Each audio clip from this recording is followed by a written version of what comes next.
تو انسان بالکل بھی کسی کام کا نہیں ہے. آپ دیکھیں کہ اگر بیماری تو دور کی بات ہے، اگر چھوٹا سے بھی کسی کو کوئی مسئلہ وغیرہ ہو جائے تو آپ دیکھیں کہ اس کی ساری لائف پہ وہ افیکٹ کرتا ہے. تو سب سے اچھا جو ان کو بچانا ہے، جس کو کہتے ہیں کہ تدارک علاج سے بہتر ہے، اس میں سب سے پہلے ہم بچوں کو سکھائیں، ان کو بتائیں کہ یہ ایک بہرحال ایک مسئلہ ہے، یہ کوئی وقتی ٹینشن نہیں ہے، آپ بیمار اور بہت زیادہ بیمار ہو سکتے ہیں اگر آپ اپنا خیال نہیں رکھیں گے. تو سب سے پہلے تو جی اویئرنیس، اس کے بعد پھر ہمیں کالجز یونیورسٹی لیول پہ بلکہ اسکولوں میں بھی عام طور پہ بچوں کو یہ سکھانا ہے کہ کیسے اپنی تربیت سازی کریں، کس طرح سے اپنے آپ کو امپروو کریں. اس میں کوئی بڑی اس میں کوئی راکٹ سائنس نہیں ہے. ایک دو تین چیزیں میں اگر آپ نوجوانوں کو آپ کے چینل کے وسادت سے بتانا چاہتا ہوں کہ ایک تو سب سے پہلے ہمیں اپنی اوور تھنکنگ سے نکلنا ہے، کیونکہ بعض اوقات یہ ہے کہ کچھ چھوٹی موٹی سٹریس ہوتی ہے اور اوور تھنک کر کے ہم اس کو اتنا بڑا بنا دیتے ہیں. دوسرا یہ ہے کہ ہر شخص کو اپنا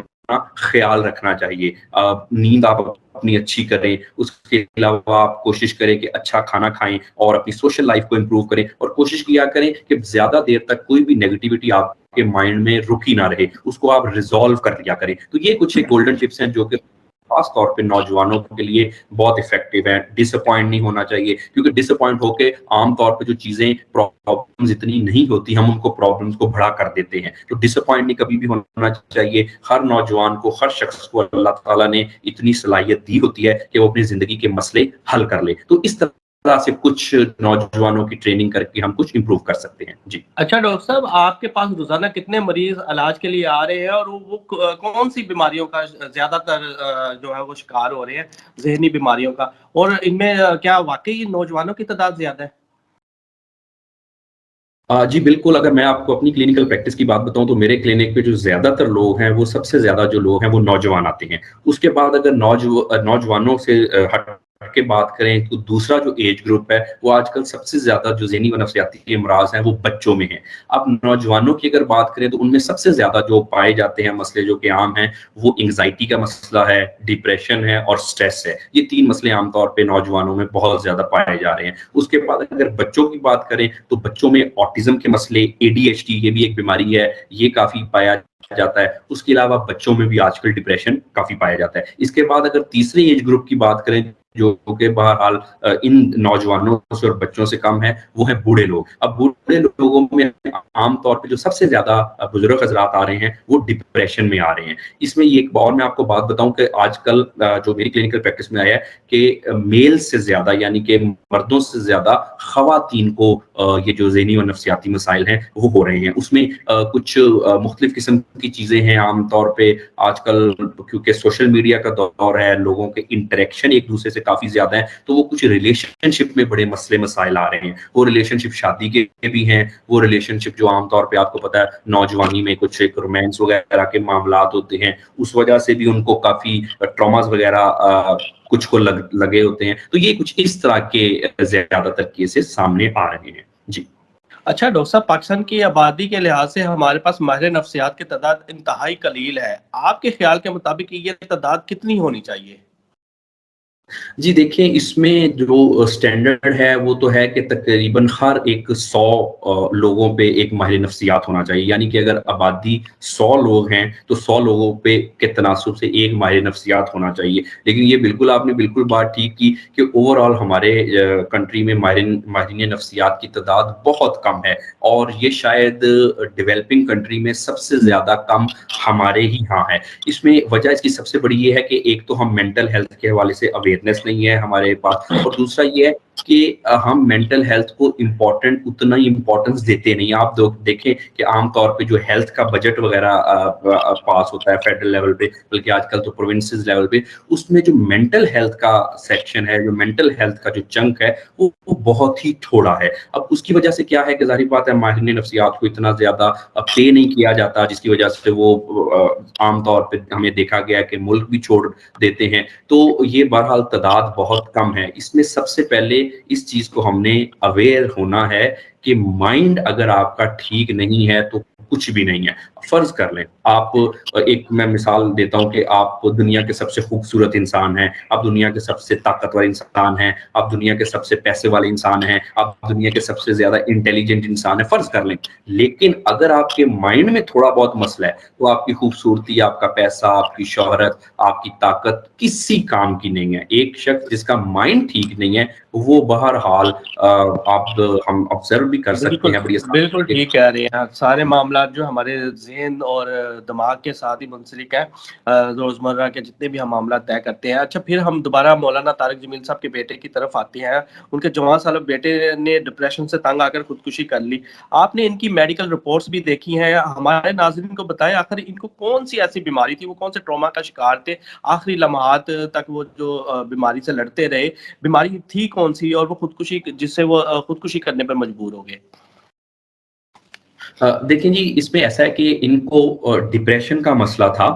اب ڈپریشن نا مختلف طرح سے ہم اس کو کنسیڈر کرتے ہیں. عام طور پہ ہم نے عام طور پہ معاشرے میں سنا ہوتا ہے کہ فلاں شخص کو ڈپریشن ہے, فلاں شخص پریشان ہے, فلاں شخص ایسے ہے. اب اس میں ایک مس کنسیپشن ہم نے دور کرنا ہے کہ ڈپریشن کی مختلف قسمیں ہیں. اب ان کو جو ڈپریشن تھا وہ بڑا ایک سیویئر ڈپریشن تھا, جس کے لیے وہ جو ای سی ٹی ہے, الیکٹرو کنولسو تھراپی جو ہے, یعنی کہ جس کو ہم عرف عام میں بجلی کے جھٹکے کہتے ہیں جو سر میں دیے جاتے ہیں, وہ بھی ان کو دیے جا رہے تھے. یہ عام طور پہ سیویئر ڈپریشن کے کیسز میں دیے جاتے ہیں, جس کو ہم اچھا, میجر ڈپریشن بھی کہتے میں ہیں. یہاں پہ آپ کو روکوں گا. مجھے یہ بتائیے, یہ جو بجلی کے جھٹکے آپ نے بتایا, مختلف خبروں میں بھی ہم سنتے رہے ہیں, سوشل میڈیا پہ بھی, کہ مولانا طارق جمیل صاحب کے جو بیٹے ہیں عاصم جمیل, ان کو بجلی کے جھٹکے جو ہے وہ بھی لگائے جاتے رہے. یہ کیسے لگائے جاتے ہیں, یہ ہمارے ناظرین کو بتائیں. دیکھیں, یہ جو بجلی کے جھٹکے ہیں یہ بیسیکلی ایک نا علاج کے طور پہ اس کو یوز کیا جاتا ہے. یہ اصل میں نا جھٹکے جو ہیں وہ سر میں دیے جاتے ہیں, اصل میں پوری باڈی میں آپ کو باقی نہیں کو بھی ہوتے. بجلی لگائی جاتی ہے, جیسے جی یہ جی جی جی جی جی جی جی جی جی بالکل. شاک, اس کو ہم کہتے ہی ای سی ٹی, الیکٹرو کنولسو شاک تھراپی ہے, کہ یہ شاک سے ہی علاج کیا جاتا ہے. اس میں یہ ہوتا ہے کہ وہ بہرحال جو کرنٹ ہے وہ اتنا زیادہ نہیں ہوتا کہ جیسے عام طور پہ ہم دیکھتے ہیں کرنٹ لگا اور کسی کی خدا نخواستہ کوئی جان ہی چلے گی. وہ ایک بڑا کنٹرولڈ کرنٹ ہوتا ہے, تھوڑا کرنٹ, اور وہ بڑا نا ڈائریکٹڈ ہوتا ہے. وہ بیسیکلی ہم نے دماغ کے کچھ حصوں کو کرنٹ دینا ہوتا ہے, اس کو پش کرنا ہوتا ہے تاکہ جو برین میں کیمیکل امبیلنس ہے وہ کرنٹ کے جھٹکوں سے ذرا ٹھیک ہو جائیں. تو یہ عام طور پہ جو ڈپریشن کا جو شخص بڑے ہی سیویئر ڈپریشن یعنی کہ کافی حد تک ایسی بیماری میں مبتلا ہو جاتا ہے, اس کو دیا جاتا ہے. ادروائز جو ڈپریشن کی, جیسے میں نے آپ کو بتا رہا تھا کہ مختلف قسم کی اقسام ہیں. آج کل ہر شخص کو تھوڑا بہت ڈپریشن ہے, یعنی کہ کوئی نقصان ہو گیا, کوئی امتحان میں ناکامی ہو گئی, کوئی کسی کا دل ٹوٹ گیا, کوئی کچھ ہو گیا, شادی ٹوٹ گئی, تو تھوڑا بہت عام طور پہ ڈپریشن رہتا ہے. یہ نارمل لوگوں کو پریشان ہوتے ہیں, ہم سب ہوتے ہیں, لیکن ہم اس سے نکل آتے ہیں. بہرحال یہ ڈپریشن نہیں ہے.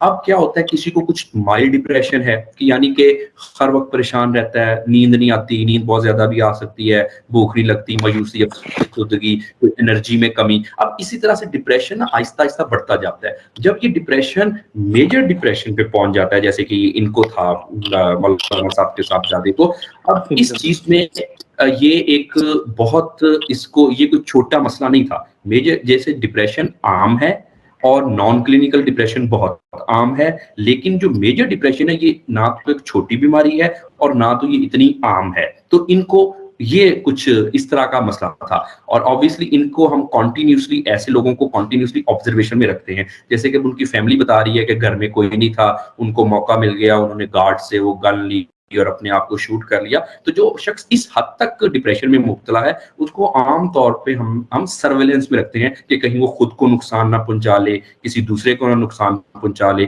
تو یہ عام طور پہ جو سیویئر ڈپریشن ہے اس میں پھر کچھ سوئسائڈل ٹینڈنسیز بھی ہوتی ہیں, جو کہ یقینی طور پہ ان میں سوئسائڈل ٹینڈنسی تھی, اور آج ان کو موقع ملا, یا جب بھی ان کو موقع ملا اور انہوں نے ایک سوئسائڈ کمٹ کر لی. جی اچھا, یہ بتائیے, وہ ایسی کون سی طاقت ہے جو ذہنی بیمار شخص کو خودکشی کی جانب لے جاتی ہے, جبکہ اس کی سمجھنے سوچنے کی صلاحیت ہی ختم ہو چکی ہوتی ہے, پھر اسے خودکشی کا خیال کیسے آتا ہے؟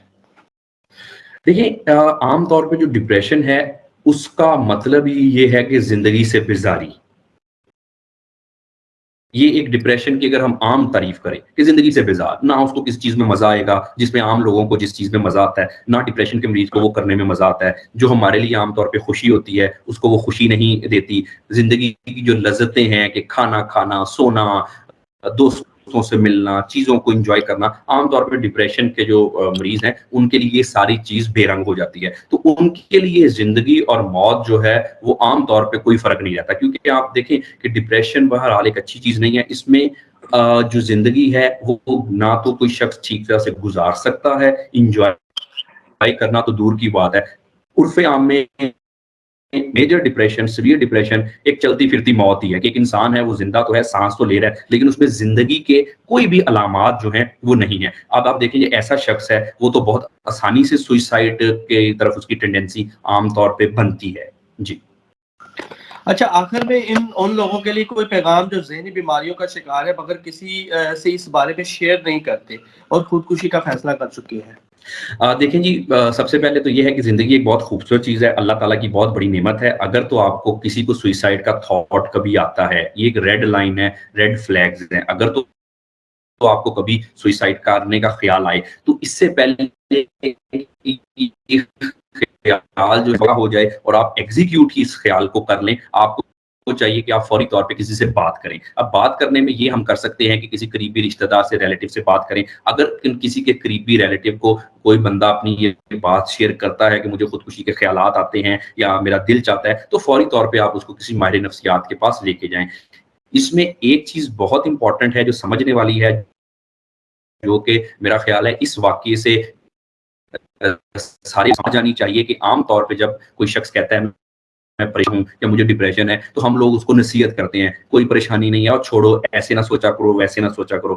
یہ چیزیں ڈپریشن کے پیشنٹ پہ اثر نہیں کرتی، اگر کرتی ہوتی تو شاید یہ جو اتنا ایک واقعہ ہو گیا ہے یہ نہ ہوتا، کیونکہ obviously مولانا صاحب سے بہتر کرنے والے تو ہمیں کم ہی ملتے ہیں۔ تو یہ آپ اس چیز کو یہ سمجھیں کہ باتوں کا، نصیحتوں کا اثر جو ہے یہ ایک مریض پہ نہیں ہوتا، باتوں سے، نصیحتوں سے یا کسی بھی قسم کی عبادات سے آپ دل کا مسئلہ حل نہیں کر سکتے۔ اگر آپریشن سے مسئلہ حل ہونا ہے تو تب بھی ہونا ہے۔ ذہنی مسائل بھی اسی طرح کے ہیں، ہمیں اس کا بہرحال ایک علاج کرانا ہوتا ہے، اور ہر ایک ذہنی مسئلے کا ایک مختلف قسم کا علاج ہے۔ یہ تقریباً 150 کے قریب ذہنی مسائل ہیں، اس میں پھر مختلف ان کی آگے اقسام ہیں، اگر دیکھا جائے تو یہ تقریباً 1000 کے قریب مسئلے بن جاتے ہیں۔ اگر کسی کو کوئی بھی سمٹم ہے سوئسائڈ کی یا کسی بھی طرح سے اس کو لگتا ہے تو فوری طور پہ آپ کو کسی ماہر نفسیات سے رابطہ کرنا۔ ڈپریشن اگر ہے، جیسے کھانسی، زکام، بخار ہو جاتا ہے، ویسے ڈپریشن وغیرہ بھی ہو جاتا ہے، آپ اس کا ٹریٹمنٹ کرائیں اور ٹھیک ہو جائیں۔ اب اس میں نا ایک اور بڑی امپورٹنٹ چیز ہے جو میں آپ کے حوالے سے کلیئر کرنا چاہوں گا کہ عام طور پہ ہمارے معاشرے میں ہم نے ایک ورڈ سنا ہوتا ہے پاگل کا، یہ جی پاگل خانہ، یہ تو پاگل ہے، یہ تو وغیرہ وغیرہ۔ اب یہ ایک مسکنسیپشن ہے، غلط فہمی ہے۔ دیکھیں جو پاگل ہے ویسے تو یہ ایک اچھی ٹرم نہیں ہے، لیکن عام طور پہ ہم نے فلموں ڈراموں سے سیکھا ہوتا ہے جس کے بال بکھرے ہوئے ہیں، کپڑے پھٹے ہوئے ہیں، برے حال ہیں، وہ بندہ پاگل ہے۔ اب آپ دیکھیں ڈپریشن کا، انگزائٹی کا یا کسی بھی اور بیماری کا جو شخص شکار ہے بالکل وہ اس طرح سے نہیں ٹھیک کہہ ہوتا، رہے ہیں، جیسے میں نے بتایا بلکہ روزمرہ ہم اپنے الفاظ میں اپنے عزیز و اقارب دوستوں کو یہ کہہ دیتے کہ تم لگتا ہے تم پاگل ہو، تو یہ مطلب مذاق کے طور پہ ذرائع مذاق اس کا تمسخر اڑایا جاتا ہے، مذاق کیا جاتا ہے، تو خواہ وہ ہو کسی ذہنی مسائل کا شکار یا نہ ہو۔ تو اس حوالے سے جیسے آپ نے ابھی ذکر کیا مولانا صاحب کا، تو مولانا صاحب کو بھی اس حوالے سے داد دینی پڑے گی کہ وہ اپنے بیٹے کا علاج کروا رہے تھے باقاعدہ ماہر نفسیات سے، ملک کے جتنے بھی بہترین ڈاکٹرز ہیں ان سے وہ علاج کروا رہے تھے۔ تو اس میں کوئی قباحت نہیں ہے، آپ نے خود بھی اپنے اس میں میسج بھی دیا کہ اگر آپ کو کہیں بھی کوئی سمٹم نظر آئے اپنے عزیز و اقارب میں، کسی دوست میں یا اپنے آپ میں خود میں، تو ماہر نفسیات سے رابطہ کر لینا چاہیے۔ اس میں کوئی وہ ڈرنے والی یا خوفزدہ ہونے والی بات نہیں ہے۔ بالکل ایسا نہیں کہ وہ واقعی کوئی پاگل ہے، مختلف بیماریاں ہو سکتی ہیں۔ بہت شکریہ ڈاکٹر علی اجمل صاحب آپ کا وقت دینے کے لیے۔ ناظرین اس امید کے ساتھ ویڈیو کا اختتام کرتا ہوں کہ آپ بجائے ایشو پر بات کرنے کے کہ مولانا طارق جمیل صاحب کے بیٹے نے خودکشی کی یا قتل کیا گیا، بلکہ ذمہ دار شہری ہونے کے ناطے یہ کام ضرور کرے کہ آپ کے ارد گرد ذہنی امراض میں مبتلا کوئی شخص اگر تنہائی کا شکار ہے یا آپ کے علم میں ہے کہ وہ خودکشی کر سکتا ہے تو اس کی مدد کو ضرور پہنچے۔ ویڈیو دیکھنے کا بہت شکریہ، ملتے ہیں ایک نئی ویڈیو کے ساتھ، اللہ حافظ۔